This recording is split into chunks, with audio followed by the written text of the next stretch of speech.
Welcome to the Yanagida podcast show, episode 15. 15! Dang, it's been 15 episodes already. I want to thank you and everybody who has sent in their questions, because it's an opportunity to be of service and add value to you tuning in. So thank you so much for your questions. And if you do have questions, send them in. yanagidapodcast@gmail.com. All right, first question. I want to go right into this. Courtney from Pure Purpose. What inspired your people first mentality? That's a good question. What inspired your people first mentality? Well, it's a number of things. Number one is my family. My family would always say it's the family first, and you have to be part of the family, meaning you have to contribute. And I just kind of took that family philosophy concept and made it into a fitness gym team, and that's how we continue to just move forward, right? Everybody's family. You walk in, doesn't matter if you have a different background, a different lifestyle, different past, different history. Once you walk in here, we're all the same.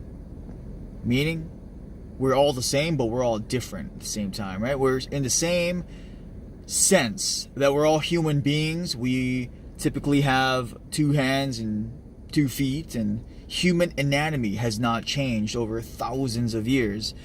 So anatomically and scientifically, we're the same human beings, species. So with that said, the people first mentality definitely comes from the family. Now, I'm going to go to another question that Courtney asked is, what is one piece of advice that you would give to somebody wanting to build a business? And this is a really good one, because I don't know if I would only give them one, because that's really hard. In a sense that if I give one piece of advice, it has to be balanced with the opposite advice. So everybody probably knows the whole thing about work and working hard and the work ethic it takes to build something that's meaningful to people, and building something that really helps people is not easy. I would say that it's not easy building something that they want to build, especially if somebody has big dreams. I can't remember who told me this, but they told me, don't be the person with big ambitions with a poor work ethic. That's who we don't want to be. And besides that, I would say balance out working hard with making sure you don't burn everybody and everyone else along the path. Because you will not get those friendships. Well, I shouldn't say you will not. You may not get back those friendships and relationships back. So I would say be wary of starting a business. It ain't sunshine and blue skies and party time with a business. It's none of that. The first 1 to 5 years are going to be minimum 12-hour days, most likely working from the time you open your eyes to the time your head hits the pillows. Thinking about jiu-jitsu. And even then, you might be thinking about it. Even when your head hits the pillow, business people can still think about what's going to happen, today. What happened today? Self-reflect. What's going to happen tomorrow? What's going to happen next week? Are we prepared? What steps do we have to take to mitigate risk and all these things? That's just a little sneak peek. But I would say go for it. You know if you are meant to open a business, because it's something inside where you feel like you can't live if you don't do it. That's what it was for me.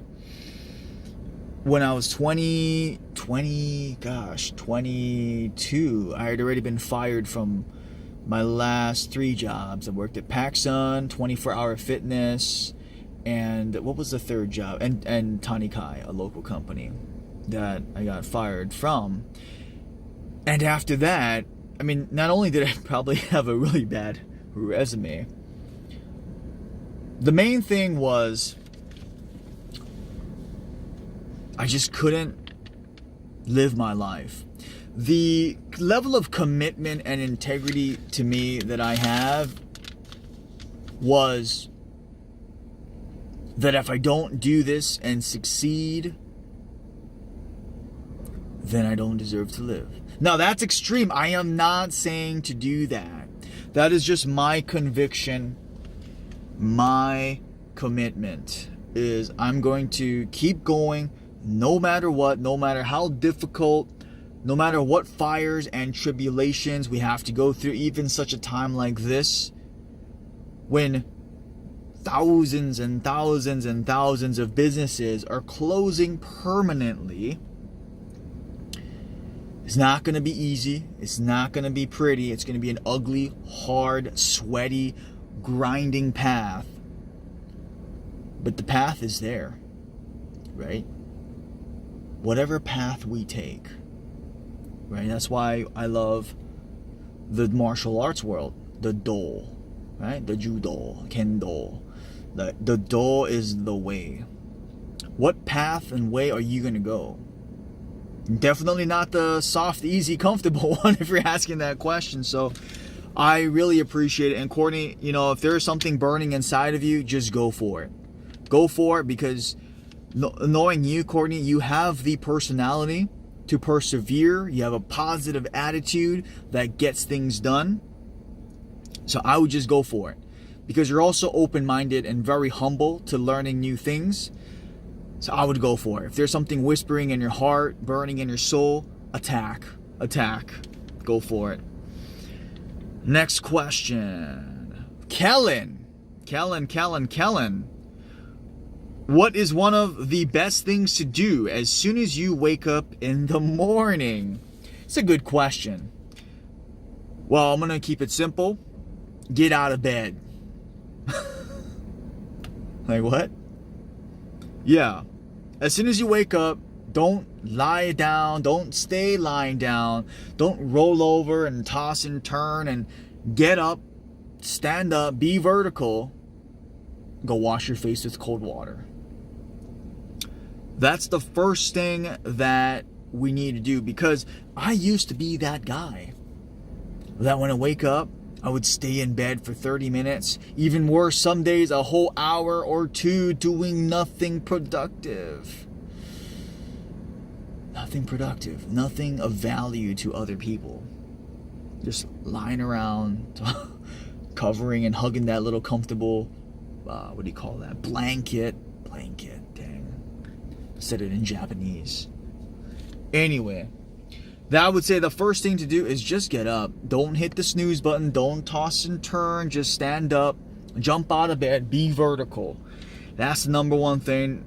I would say the things after that, I mean, it's person to person. It really depends what you do.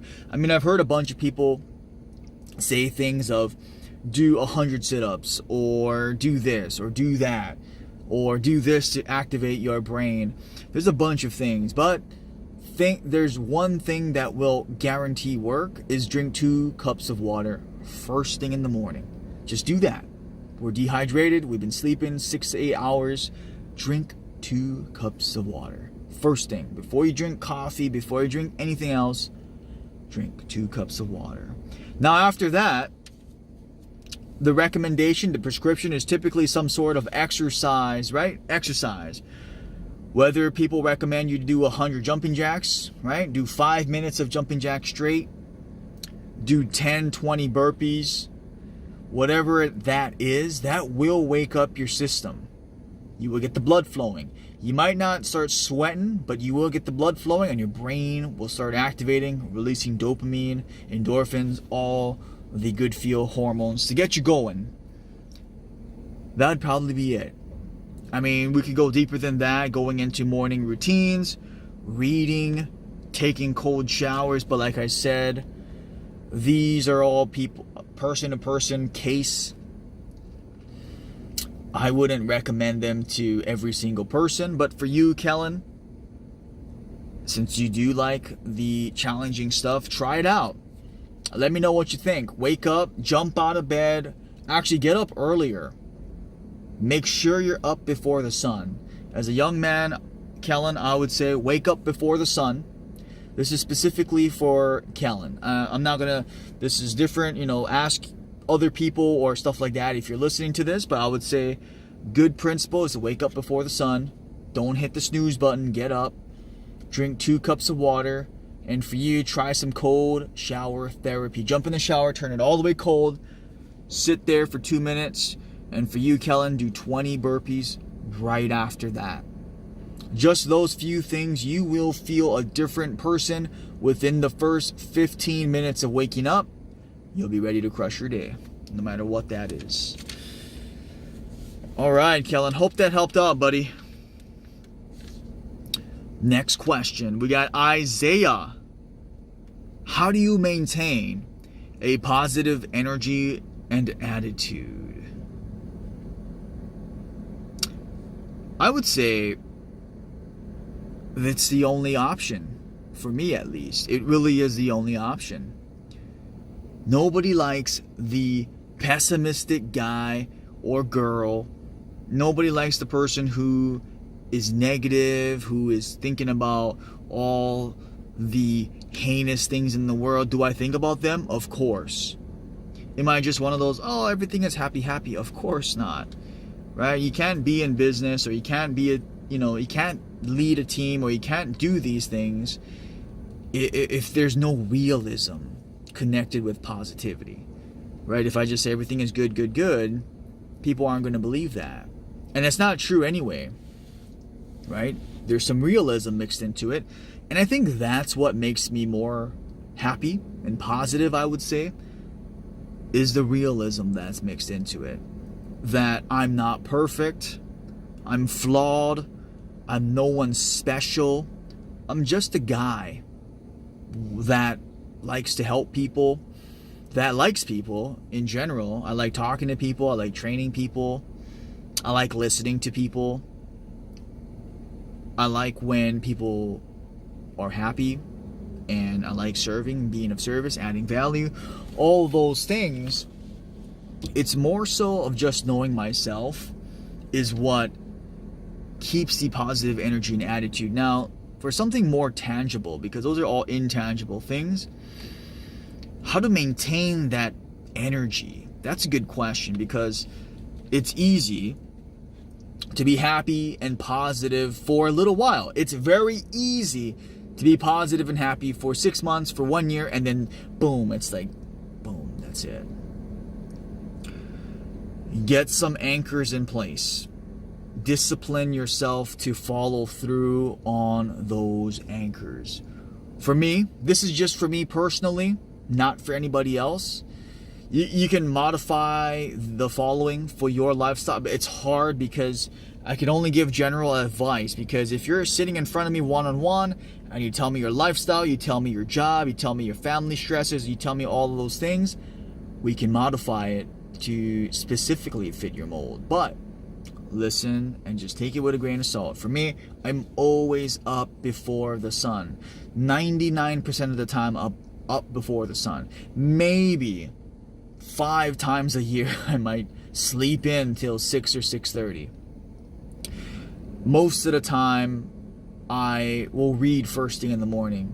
Right? That one is more of an 80%, which I'm disappointed in myself. I might miss a day or two a week. So besides those things, working out is a great anchor. Training jiu-jitsu is a great anchor. Theragun, recovery methodologies are wonderful. If you haven't heard about percussion therapy, go look that up right after this. Percussion therapy, Theragun, and a bunch of other names as well. And also eating healthy is a big thing, because it's hard to stay positive. It's very hard to stay positive, actually, if I'm eating junk all the time, I'm not sleeping well, and that just comes with being not being, but living a healthy lifestyle, and also being, I guess, right? Being that cognizant person of making the healthy choices, because we all have choices to whether to pick that Snickers bar at the office or to not. To make something at home, spend the 10-15 minutes, prepare your lunch, or to watch more Netflix or play on your phone for 10 or 15 minutes. Choices. And it sucks because I think positive energy for me comes from the self-respect, which comes from the self-discipline. Because it's hard. If I don't discipline myself, I can't respect myself. And it's hard to respect yourself if you don't discipline yourself, in the sense of working out, even if I don't feel like it. Waking up early, even if I don't feel like it. Showing up, even if I don't feel like it. Talking to this one person, listening to that one person, even when I don't feel like it. Leading, even when I don't feel like it. Doing anything when I don't feel like it. But when you do follow through and show up, whether that's physically, mentally, emotionally, and you have the discipline to actually follow through and execute, the self-love, self-respect go up. And that just transfers, right? Because if you're someone who loves themselves, and it increases that self-respect of themselves, self-respect, not given respect, self-respect, from self-discipline, not discipline from somebody else, but internal discipline, we'll feel a much, much, much better about ourselves. That I know for sure, especially without getting into tangents, coming from a really dark path of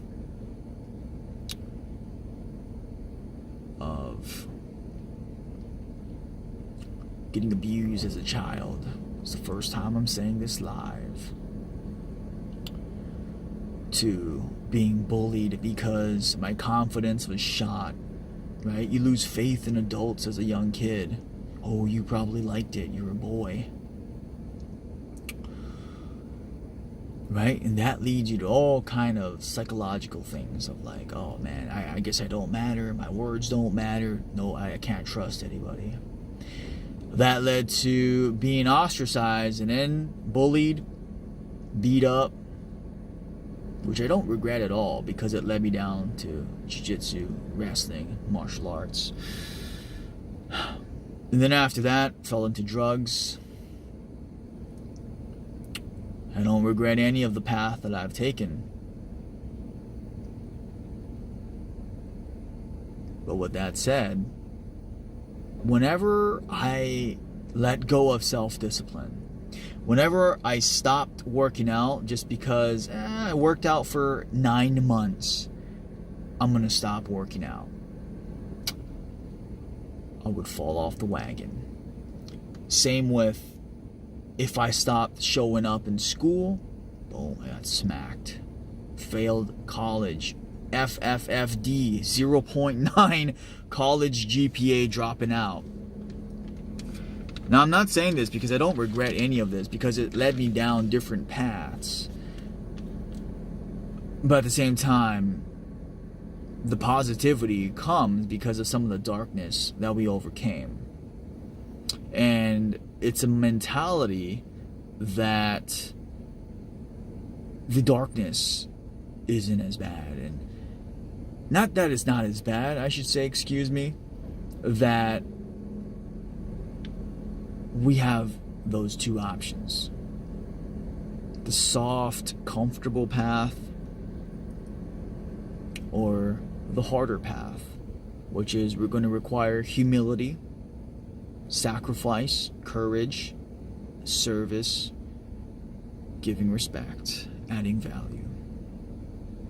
I know I went off on some tangents on that one. Hope there was some things you can take away, Isaiah. Appreciate your question. You're a good guy, man. Love your positivity as well, Isaiah.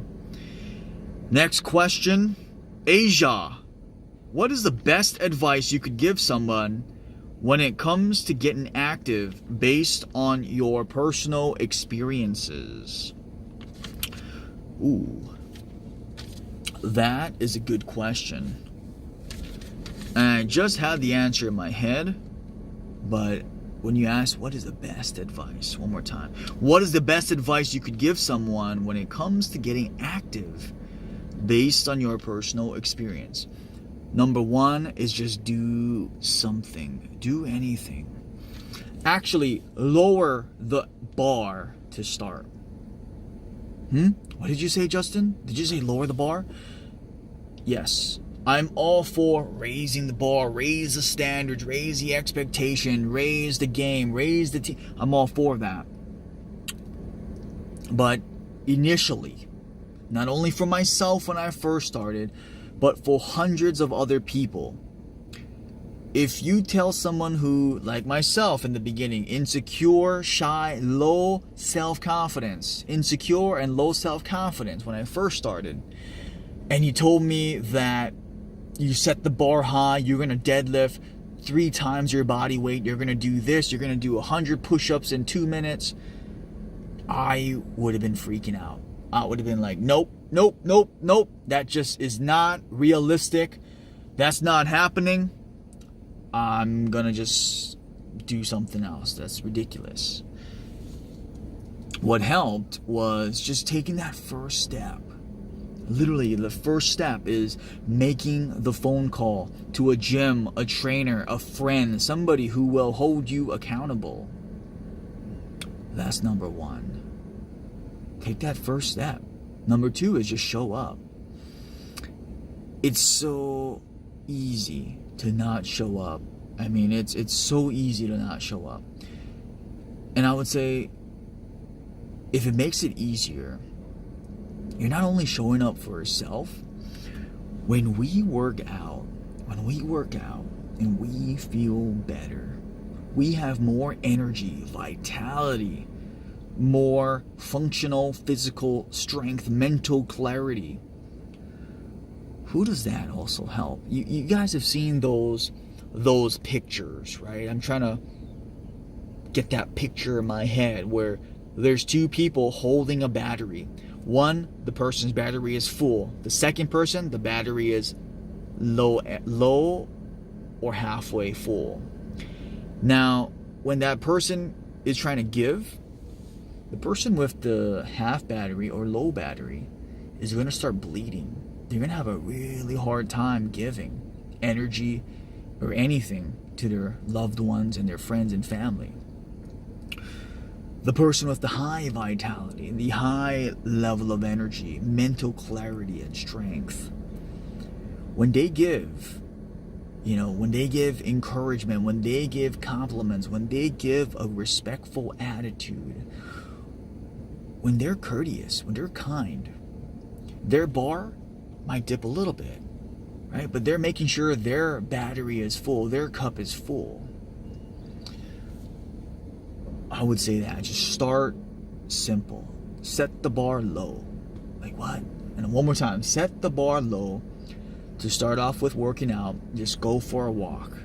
You will feel physically different after a 30-minute power walk. It's just scientifically proven. And then stretch that out to 32 minutes, to 35 minutes, to 38 minutes, 45 minutes. Gradually, over the weeks and months and years, you may be running, you may be lifting weights, you may actually surprise yourself. But I'd say don't pressure yourself out. Don't set the bar too high at the beginning. Now, once you get the hang of things and the confidence goes up, self-esteem goes up, of course, shoot high, shoot for the moon, shoot for the stars. I'm all for that.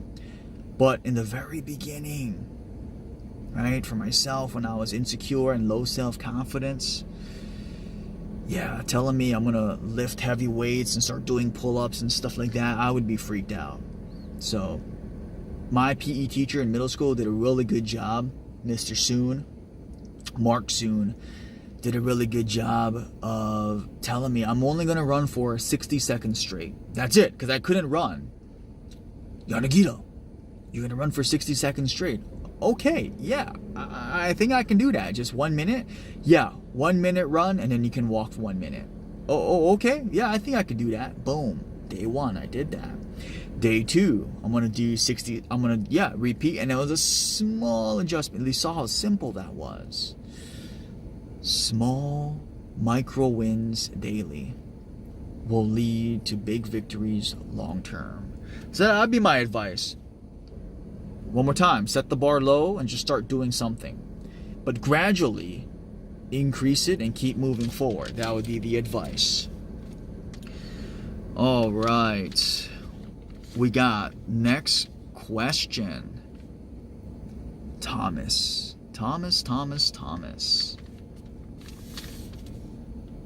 Ooh, I like this one. Thomas, I love this guy, Pichon.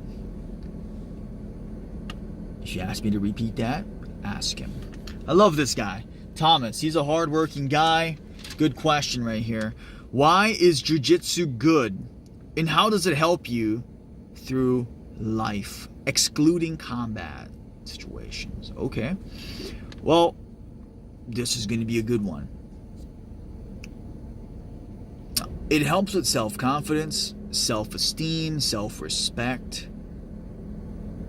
Because when we have the actual knowledge and application to defend ourselves, and the reality, so if you haven't done jiu-jitsu or wrestling, it's very, very similar to wrestling. It's basically submission wrestling.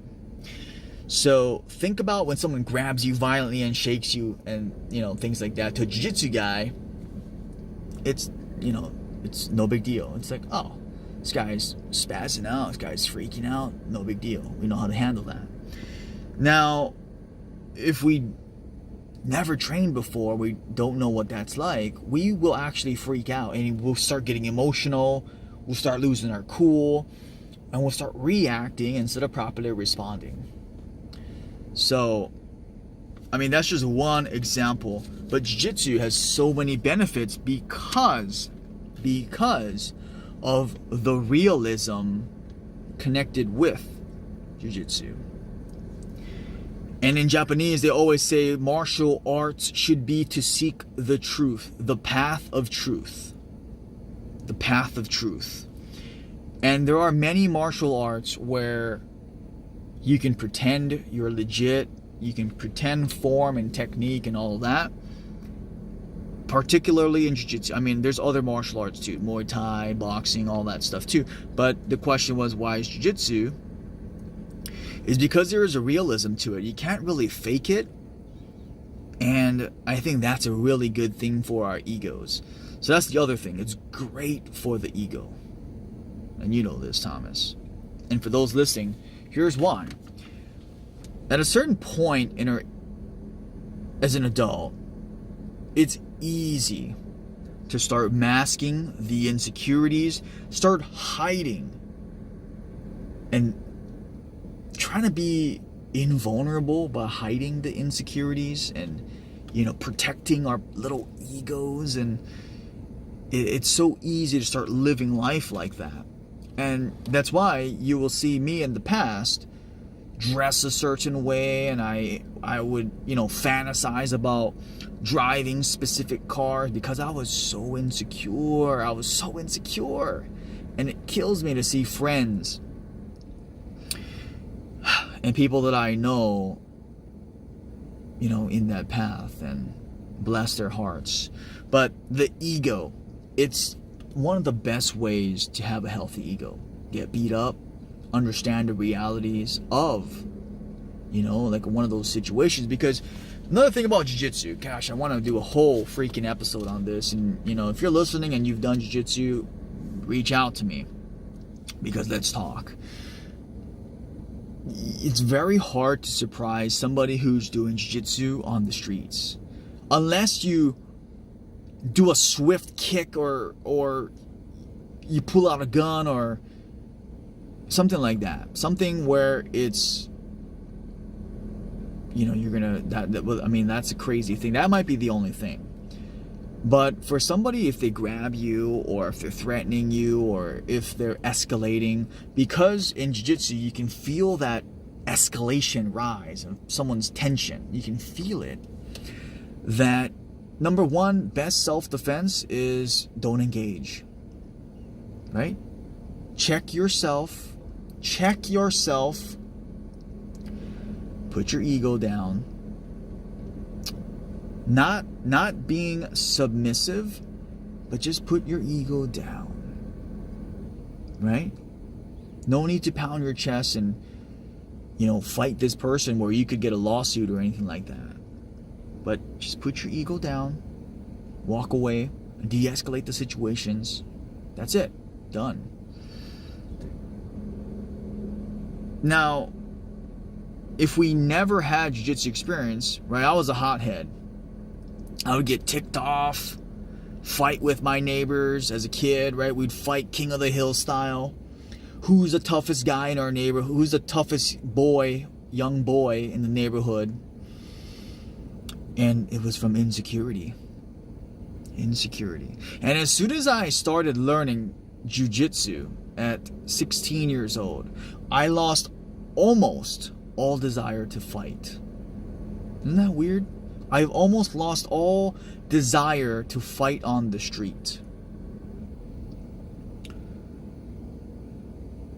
It's because of the reality. When you're going full speed, when someone's pushing and pulling and shoving you and pushing you around in training, you don't want that in real life. And you hear this all the time from the great Bruce Lee and all these other martial arts UFC fighters will say, hey man, actually you don't really want to fight outside because of the danger. Not only the danger, but the reality. So that is what I'll leave with. It's good for the ego. It's good for keeping the ego in check. So with that said,